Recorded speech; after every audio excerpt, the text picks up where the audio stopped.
بسم الله الرحمن الرحيم. الحمد لله رب العالمين والصلاة والسلام على رسوله الكريم. أما بعد، اللہ تبارک و تعالیٰ کو حمد و ثنا اور اس کے نبی کریم صلی اللہ علیہ وسلم پر بے شمار بے حد السلام کے بعد، حاضرین مجلس، بزرگان دین، نوجوان ساتھیوں، السلام علیکم ورحمۃ اللہ وبرکاتہ۔ اس دنیاوی زندگی میں ہر انسان، چاہے وہ مسلمان ہو غیر مسلمان ہو، کسی بھی مذہب سے تعلق رکھنے والا ہو، اس کی ایک اول اور آخر خواہش تمنا یہ ہوتی ہے کہ اس دنیاوی زندگی میں اس کی زندگی سعادت، سکون، اطمینان، خوشحال زندگی گزارے، اور اسی سعادت، خوشحال زندگی حاصل کرنے کے لیے ہر انسان اپنی اس دنیاوی زندگی میں جد و جہد، کوشش اور محنت بھی کرتا ہے۔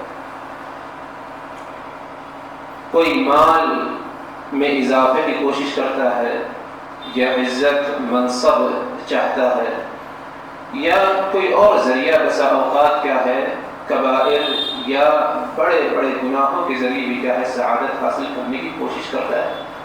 سود ہے، زنا ہے، نعوذ باللہ، اور بھی دوسرے بہت ساری جو ہے اللہ تبارک و تعالیٰ کی بڑی بڑی نافرمانیاں پائی جاتی ہیں، کبائر پائے جاتے ہیں، ان کے ذریعے بھی انسان صرف یہی چاہتا ہے کہ اسے سکون، اطمینان ملے۔ لیکن اگر دیکھا جائے، اللہ تبارک و تعالیٰ کی ذات ایک ایسی ذات ہے جو ہر چیز کی مالک ہے۔ اس دنیاوی زندگی میں کسی کو عزت، کسی کو ذلت، زندگی، موت، یہ سارے معاملات اللہ تبارک و تعالیٰ کے ہاتھوں میں، یہاں تک کہ ہم جب ہنستے ہیں اور روتے ہیں، یہ بھی اللہ تبارک و تعالیٰ کی طرف سے۔ وَأَنَّهُ هُوَ أَضْحَكَ وَأَبْكَى، اللہ کی ذات وہ ذات ہے جو ہنساتی بھی ہے اور ہمیں کیا ہے رلاتی بھی ہے۔ تو یقیناً اگر پوری کائنات اللہ تبارک و تعالیٰ کے ہاتھوں میں ہے تو سعادت بھی اللہ تبارک و تعالیٰ کے ہاتھوں میں ہے۔ رہی بات اللہ تبارک و تعالیٰ نے سعادت، سکون، اطمینان ہر انسان کے لیے کہاں پر اور کس چیز میں، کس عمل میں رکھا ہے۔ سعادت، سکون، اطمینان اللہ تبارک و تعالیٰ نے صرف اور صرف کیا ہے ایمان میں رکھا ہے۔ انسان اللہ کی ذات پر ایمان لے آئے اور اللہ ہی کو اپنا رب، اپنا الہ مانے، اللہ تبارک و تعالیٰ کے جو مخصوص اسماء و صفات ہیں ان پر ایمان لے آئے، یقیناً جو ہے ایسا انسان سعادت کی راہ پر کیا ہے چلنے لگتا ہے۔ ہاں اتنا ضرور ہے کہ صرف ایمان لے آنا، زبان سے اقرار کرنا یہ کافی نہیں، بلکہ زبان سے جو اقرار کیا اور جو ایمان لایا اسے عملی طور پر بھی کیا ہے لے آئے۔ اللہ تبارک و تعالیٰ نے جن باتوں کو حکم دیا ہے، جن باتوں کا، اس کو عملی طور پر لے آئے، جن باتوں سے روکا ہے ان سے کیا ہے رک جائے۔ اسی لیے اللہ تبارک و تعالیٰ نے قرآن مجید میں ہم اور آپ کے لیے اور ہر انسان کے لیے ایک بہترین اصول اور ضابطہ بتایا ہے، جس میں سعادت، سکون، اطمینان کی زندگی اللہ تبارک و تعالیٰ نے رکھی ہے۔ سورہ نحل میں ارشاد باری تعالیٰ ہے، من عمل صالحا من ذكر أو أنثى وهو مؤمن فلنحيينه حياة طيبة ولنجزينهم أجرهم بأحسن ما كانوا يعملون۔ فرمایا اللہ تبارک و تعالی نے من عمل صالحا، جس نے عمل کیا، اور یہ عمل ایک مخصوص عمل ہو، کوئی عمل نہیں، کیونکہ چوری کرنا، قتل کرنا یہ بھی ایک عمل ہے، اسی لیے اللہ تبارک و تعالی نے آگے ایک تقیید بیان کی، من عمل صالحا، جس نے عمل کیا لیکن عمل صالح کیا، جس نے عمل کیا عمل صالح، اچھا، خیر اور بھلائی والا عمل کیا، من ذکر او انثى، چاہے وہ مرد میں سے ہو یا عورت میں سے ہو، مرد ہو یا عورت ہو، اس نے عمل کیا اور یہ عمل عمل صالح کیا۔ آگے جو سب سے اہم شرط ہے وہ یہ وَهُوَ مُؤْمِن، ایمان کی حالت میں اس نے یہ عمل صالح کیا۔ ایمان سب سے پہلی چیز، ایمان لے آیا، ایمان لانے کے بعد عمل کیا، اور ایمان لانے کے بعد جو عمل کیا اس نے عمل صالح، خیر اور بھلائی کا عمل کیا۔ من عمل عملا صالحا من ذکر او انثى وهو مؤمن. آگے فرمایا اللہ تبارک و تعالی نے فَلَنُحْيِيَنَّهُ حَيَاةً طَيِّبَةً، تو ہم اسے ایک ایسی زندگی نصیب کریں گے جو حیات طیبہ، پاکیزہ اور سعادت کی زندگی کیا ہے نصیب کریں۔ عمل کیا اور عمل صالح، چاہے وہ مرد ہو یا عورت، دونوں برابر ہیں عمل صالح کے اجر ثواب اور انعام میں۔ عمل کیا عمل صالح، مرد ہو یا عورت ہو، ایمان کی حالت میں عمل کیا، مکمل ایمان پایا گیا، زبان سے اس نے اقرار کیا، دعویٰ کیا کہ اللہ کی ذات پر میرا ایمان ہے، اب اسے کیا ہے عملی طور پر لے آیا، عمل صالح کیا۔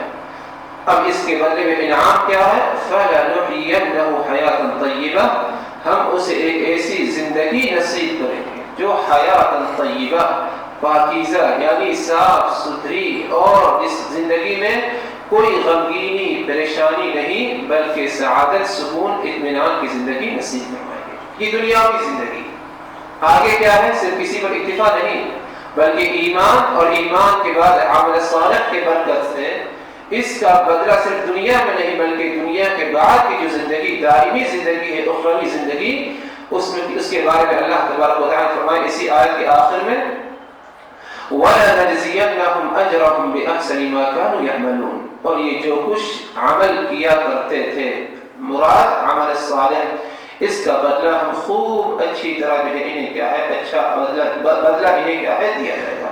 تو الغرض کہنا یہ تھا حضرات کہ اس آیت میں اللہ تبارک و تعالی نے ہم اور آپ کو اور ہر انسان کو یہ بتا دیا کہ اگر تم اس دنیاوی زندگی میں سعادت، سکون، اطمینان کی زندگی چاہتے ہو، خوشحال زندگی چاہتے ہو، تو سب سے پہلے میرے اوپر ایمان لے آؤ۔ ایمان لانے کے بعد اللہ کی ذات، ایمان لانے کے بعد عمل صالح کا اہتمام کرو۔ ایمان جو شرط رکھی گئی، اگر دیکھا جائے آج اس دنیا میں بہت سارے جو اللہ کی ذات پر ایمان نہیں رکھتے یا اللہ کی ذات پر ایمان کا دعویٰ کرتے ہیں لیکن ان کے ایمان میں کمی پائی جاتی ہے، شرک باللہ پایا جاتا ہے، کبیرہ شرک پایا جاتا ہے، اس کے باوجود وہ بہت سارے اعمال صالحہ کرتے ہیں۔ صرف یہ نہیں نماز، حج، روزہ، بلکہ ایک غیر مسلم انسان بھی بسا اوقات عمل صالح کر بیٹھتا ہے، یتیموں کے لیے یتیموں کے ساتھ حسن سلوک، غریب مسکینوں کی ضروریات کو پورا کر دیتا ہے، بلکہ یتیم خانے کھول دیے جاتے ہیں، غیر مسلم ہے، خیر بلائی، لیکن اگر دیکھا جائے اللہ تبارک و تعالی کے نزدیک ایسے عمل صالح کی کوئی اہمیت نہیں۔ شرط ہے کہ ایمان ہونا چاہیے، ایمان کے بعد عمل صالح کرے۔ تو اللہ تبارک و تعالی نے ہم سبوں کو ایمان والا بنایا، یہ اللہ تبارک و تعالی کی بہت بڑی نعمت ہے۔ اس نعمت کو حاصل جب ہمارے پاس آئی، اب اس کے بعد ہمیں بکثرت اعمال صالحہ کرنا چاہیے۔ اعمال صالحہ ہی کے ذریعے اللہ تبارک و تعالی کی طرف سے ہمیں سعادت، سکون، اطمینان کی زندگی نصیب ہوگی، ورنہ اگر عمل صالح ہم نے نہیں کیا تو چاہے آپ جتنی کوشش کر بیٹھیے، آپ کو سکون، اطمینان کی زندگی حاصل نہیں ہوگی۔ اسی لیے بس اوقات دیکھا جاتا ہے انسان کے پاس بہت مال، اونچا منصب، عہدہ بھی ہے، لیکن سکون، اطمینان کی نیند اسے جلدی نصیب نہیں ہوتی، یا ایک وقت ایسا آتا ہے زیادہ مال کے باوجود وہ خودکشی کر بیٹھتا ہے۔ آخر کا کیا ہوتا ہے؟ مال ہے، سب کچھ ہے، لیکن جو اصل یہ حقیقی سعادت ہے وہ سعادت اس نے ایمان باللہ اور عمل صالح کے ذریعے کیا ہے حاصل کرنے کی کوشش نہیں کی۔ دو اہم عمل ہیں، مثال کے طور پر آپ حضرات کے سامنے رکھ دیا جائے تاکہ ہم اور آپ جو ہے ان اعمال کو کریں اور سعادت ہمیں حاصل ہو۔ نمبر ایک، نماز عمل صالح ہے۔ اللہ تبارک و تعالی نے ہم پر 5 وقت کی نماز فرض کی۔ 5 وقتہ نماز کے علاوہ بھی نفل نمازیں ہیں، اس میں سنت مؤکدہ اور غیر سنت مؤکدہ نماز ہیں۔ ان نمازوں کا اہتمام کرنا یقیناً سعادت کا بہترین کیا ہے حاصل کرنے کا ایک ذریعہ ہے۔ آج ہو سکتا ہے ہم نماز پڑھتے ہیں لیکن اس کے باوجود اگر ہمیں سعادت، سکون کی زندگی نصیب نہیں تو ایسی حالت میں ہمیں اپنی نماز کا کیا ہے محاسبہ کرنا چاہیے۔ کیا ہم نے نماز اسی طریقے سے ویسے ہی پڑھی ہے جیسے کہ ہمیں نماز پڑھنے کا حکم دیا گیا ہے؟ یعنی آپ صلی اللہ علیہ وسلم کا کیا معمول رہا؟ آپ صلی اللہ علیہ وسلم کہا کرتے تھے اے بلال اذان دو، اقامت کہو، نماز شروع ہو، ارکنا بہا، نماز کے ذریعے ہمیں اطمینان سکون کیا ہے پہنچاؤ۔ آپ صلی اللہ علیہ وسلم کے بارے میں عائشہ رضی اللہ عنہا فرماتی ہیں کہ اگر کوئی مشکل پیش آ جاتی، کوئی پریشانی یا کوئی بری خبر آپ کو پہنچ جاتی، خطرناک خبر، فزع الی الصلاۃ، تو آپ صلی اللہ علیہ وسلم پہلی فرصت میں نماز کی تیاری کرتے اور سکون اطمینان حاصل کرنا چاہتے۔ آپ صلی اللہ علیہ وسلم نے فرمایا جعلت قرۃ عینی فی الصلاۃ، میری آنکھوں کی ٹھنڈک، اطمینان، سکون اللہ تبارک و تعالی نے نماز میں رکھا۔ اور یقیناً آپ صلی اللہ علیہ وسلم نماز کے ذریعے سعادت حاصل کی اور سعادت نصیب کیا گیا۔ لیکن اگر آج ہم نماز پڑھتے ہیں اس کے باوجود ہمیں سعادت، سکون، اطمینان نہیں، تو یقیناً جو ہمارے نماز میں کوئی کمی پائی جاتی ہے۔ کیا نماز ہم نے ویسے ہی پڑھا ہے جیسے کہ نماز پڑھنے کا ہمیں حکم دیا گیا ہے؟ آپ صلی اللہ علیہ وسلم کا معمول تھا کہ گھر کے باہر، مسجد کے علاوہ باہر، اپنے جب گھر میں خاص طور پر ہوا کرتے تو اپنے گھر میں اپنے گھر والوں کے کام میں ان کا ہاتھ بڑھاتے، گھر کے کاموں میں مشغول رہا کرتے۔ ماں عائشہ فرماتی ہے رضی اللہ عنہا، لیکن جب اذان ہو جاتی، اذان، اقامت نہیں، تکبیر تحریمہ نہیں، بلکہ اذان کا لفظ آیا، اذان اگر ہو جاتی تو آپ صلی اللہ علیہ وسلم اپنے سارے کاموں کو روک دیتے اور نماز کی کیا ہے تیاری کیا کرتے۔